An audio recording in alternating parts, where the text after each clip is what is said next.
अंधेरी रात थी। हवा तेज चल रही थी। एक छोटी सी बस्ती के एक पुराने घर में सोना और नैना अपनी माँ के साथ रहती थी। सोना का रंग काला था, जबकि नैना दूध जैसी सफेद थी। सोना जितनी शरीफ और भोली थी, नैना उतनी ही अकड़ वाली और अपनी सुंदरता पर घमंड करने वाली लड़की थी। नैना सोना के साथ हमेशा दुर्व्यवहार करती थी। जब भी दोनों के पापा नए कपड़े लाते, नैना तुरंत उससे छीन लेती थी। अरे सोना, ये सुंदर कपड़े तेरे काले रंग पर अच्छे नहीं लगेंगे, तो इनमें और भी गंदी लगेगी। मैं पहनूंगी इन्हें, समझी ना? सोना की आंखों में आंसू आ जाते हैं। वो चुपचाप अपनी माँ के पास जाकर रोना शुरू कर देती है। माँ उसका सर सहलाते हुए कहती है, बेटा, सुंदरता मन से होती है। जो इंसान अंदर से सुंदर होता है, वही सच्चा सुंदर होता है। तेरी माँ हमेशा तेरे साथ है, फिक्र मत कर। सोना माँ की बात सुनकर थोड़ा शांत हो जाती है, पर अंदर ही अंदर दुख महसूस करती है। कॉलेज में भी उसके साथी उसके रंग को लेकर चिढ़ाते थे। कोई उसके पास बैठता नहीं था, कोई उसका हाथ नहीं पकड़ता था। वो अकेला सा महसूस करती थी। एक दिन घर पर सोना ने सोचा कि अगर वो भी नैना की लिपस्टिक लगा ले तो शायद थोड़ी अच्छी दिखे। उसने धीरे से लिपस्टिक उठाई और अपने होठों पर लगा ली। तभी नैना तेज कदम से आई। अरे सोना, तू ये क्या कर रही है? ये मेरी लिपस्टिक है, रख तू वहाँ पे रख। सोना डर के मारे कुछ बोल नहीं पाई। उसकी आंखों में आंसू आ गए थे। मेरी लिपस्टिक कैसे छुई तूने? हाँ, तेरी औकात नहीं है मेरी लिपस्टिक लगाने की। चल भाग यहाँ से, वरना मैं ऐसा पीटूंगी कि तेरा मुंह दिखाने के लायक नहीं बचेगी। तो ये कहकर नैना जोर से एक थप्पड़ सोना के गाल पर मार देती है। सोना गिर जाती है, फिर भी नैना रुकी नहीं। उसने सोना को मारना शुरू किया। अगर माँ से कुछ बोला ना तो तुझे नदी में फेंक दूंगी, समझ गई ना? तो चुपचाप अपना मुंह बंद कर और ये अपना काला मुंह लेकर चली जा यहाँ से। सोना रोते रोते सुन रही थी। माँ घर पर नहीं थी। जब माँ आई तो सोना चुप रही। माँ ने देखा कि सोना के हाथ और पैर में चोट लगी है। माँ ने सोना से पूछा, बेटा, तुझे ये चोट कैसी लगी? दिखाओ तो, देखो कितना खून बह रहा है। बताओ तुम्हें ये चोट कैसी लगी? सोना चुप थी। उसने सोचा कि अगर माँ को सच बता दिया तो नैना सच में उसे नदी में गिरा देगी। उसने झूठ बोल दिया कि वो गिर गई थी। माँ ने उसके जख्म साफ किए, पर उसका दुख नहीं समझ पाई। दिनों के साथ वक्त आगे बढ़ने लगा। एक दिन एक अमीर लड़के का रिश्ता आया सोना के लिए। माँ खुश थी। उसने नैना से कहा, नैना मेरी बेटी सुन, जब वो लोग आए तो तू सामने मत आना। तेरा रंग गोरा है, कहीं उन्हें लगे ना कि तू लड़की है। और वैसे भी तू जानती है तेरी बहन को कितने लड़के वाले आकर देख चुके हैं। ये हमारे पास अच्छा मौका है, समझ गई ना तू मेरी बच्ची? नैना ने अपनी माँ की बात सुनी, पर मन में गुस्सा भर गया। जब लड़का अपनी माँ के साथ घर आया तभी माँ ने सोना को बुलाया, लेकिन जैसे ही उन्होंने देखा लड़की की माँ तुरंत बोल उठी, अरे अरे, ये तो काली है। हमने अपने बेटे की शादी किसी कलोटी लड़के से नहीं करेंगे। हमारी जब बात हुई थी आपने नहीं बताया कि आपकी बेटी काली है, वरना हम यहाँ रिश्ता ही नहीं लेकर आते। अपनी माँ की बातें सुनकर लड़का थोड़ा गुस्सा हो गया और कहा, माँ, आप ऐसा किसी की बेइज्जती नहीं कर सकती। रंग से इंसान की अच्छाई नहीं देखी नहीं जा सकती। और वैसे भी मुझे पता था कि लड़की सांवले रंग की है। पंडित जी ने मुझसे पहले ही कहा था। नैना ये सब देख रही थी। उसने देखा कि लड़का अमीर भी है और अच्छा भी। उसने तुरंत एक चाल चली। नैना अंदर आ गई। जल्दी से अपने सुंदर कपड़े पहने, गहने डाले और सज धज कर बाहर आई।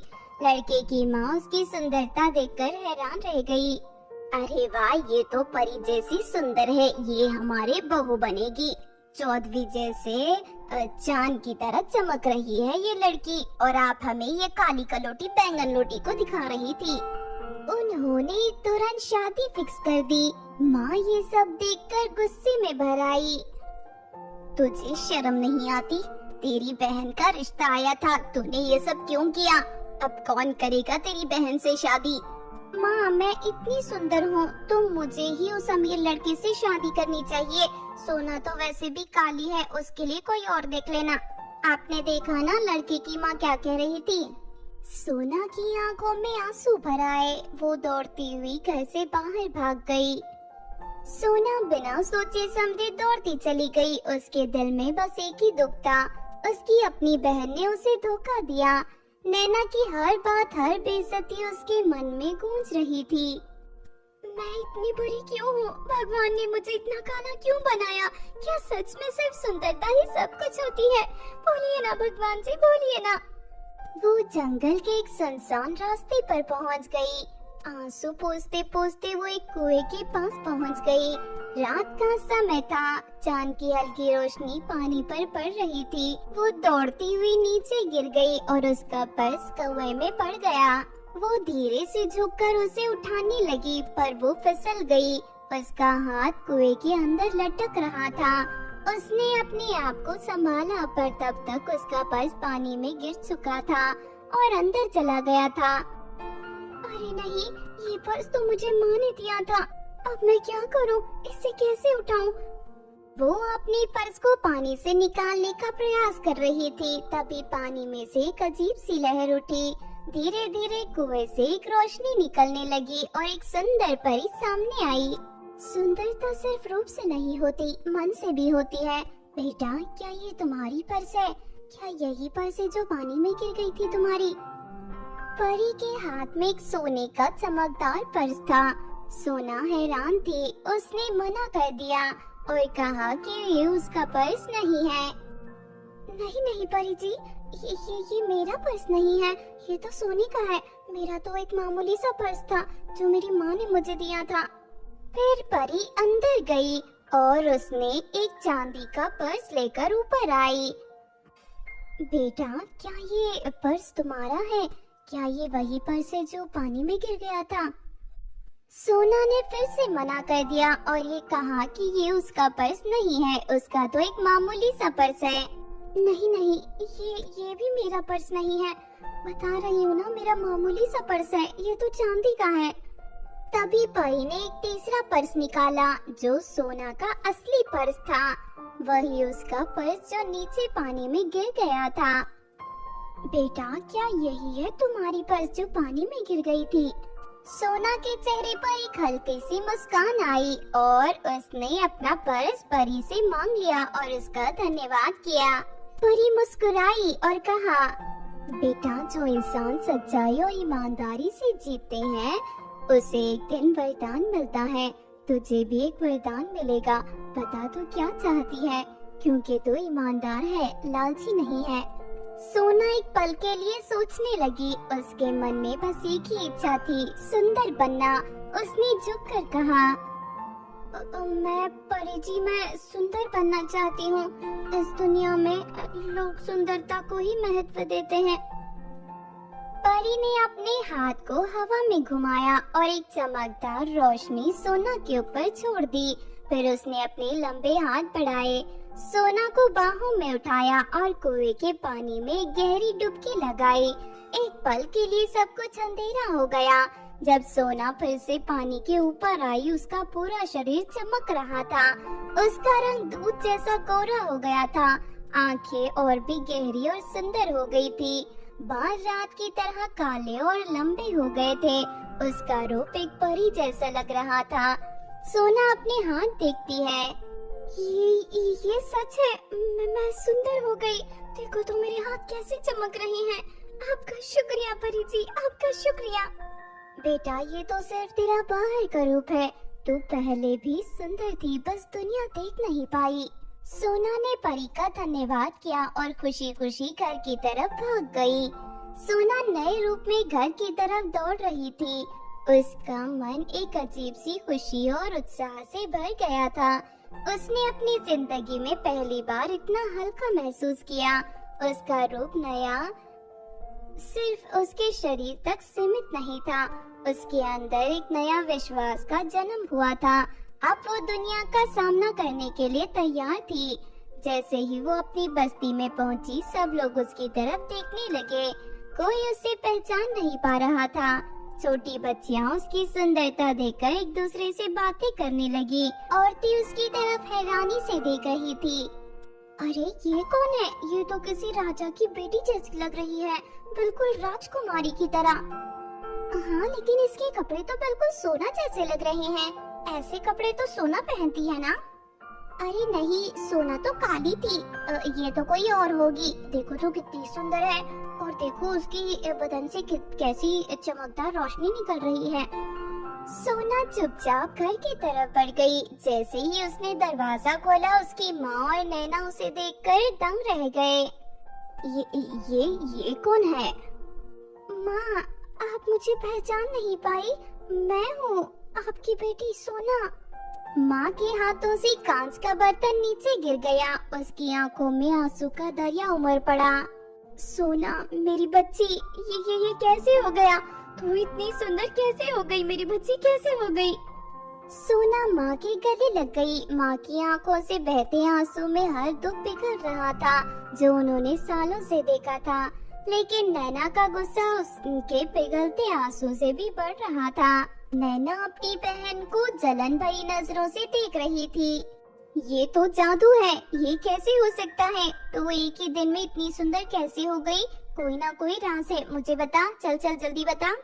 सोना ने अपनी बहन की तरफ देखा। आज पहली बार उसके चेहरे पर नैना के शब्दों का दुख नहीं था। उसने शांत स्वर में कहा, नैना, मैंने तो बस ईमानदारी दिखाई है और परियों ने मुझे ये वरदान दिया है, कुएं की परी ने। नैना का दिमाग घूम गया। उसने तुरंत पूछा, कहाँ? कौन सा कुआं? मुझे भी बता। कहाँ है वो कुआं? कहीं जंगल की तरफ तो नहीं? सोना, इसे मत बता, ये अपने लालच की वजह से किसी न किसी दिन मुसीबत में जरूर पड़ेगी। मत बता इसे कुछ भी। लेकिन सोना की रूह आज भी प्यारी थी। उसने सोचा कि अगर नैना भी ईमानदारी से परी का सामना करेगी तो शायद उसका भी भला हो सकता है।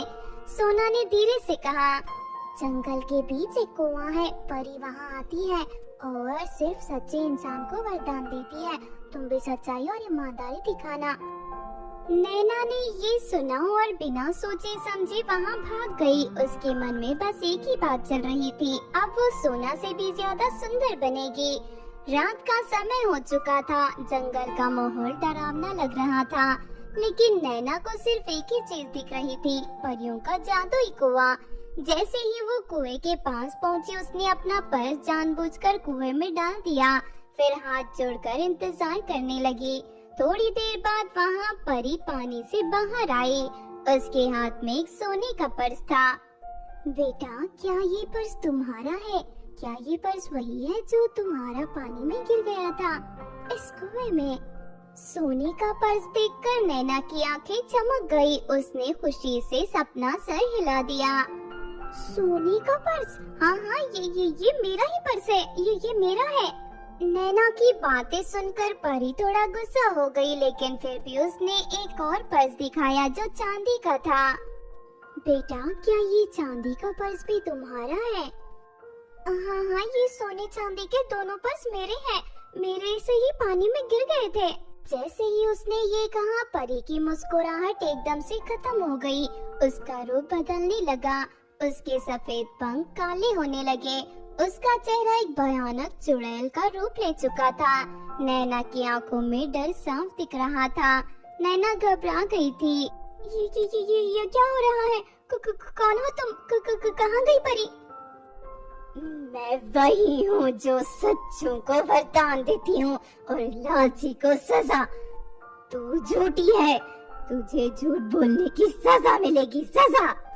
नैना भागने लगी, लेकिन चुड़ैल के हाथ लंबे हो गए और उसने नैना को झपट लिया। नैना चिल्लाने लगी, छोड़ो मुझे, मुझसे गलती हो गई। नहीं, ये तो दोनों पर्स मेरे नहीं है, छोड़ो मुझे। लेकिन चुड़ैल ने बिना एक शब्द कहे उसे पानी में खींच लिया। नैना जोर जोर से चीखने लगी, लेकिन उसकी चीखें सिर्फ जंगल के अंधेरों में खो गई। उसने तैरना नहीं आता था और धीरे धीरे वो पानी के अंदर डूब गई। और जंगल में गूंज रही थी आवाज, एक लालची लड़की की चीखें।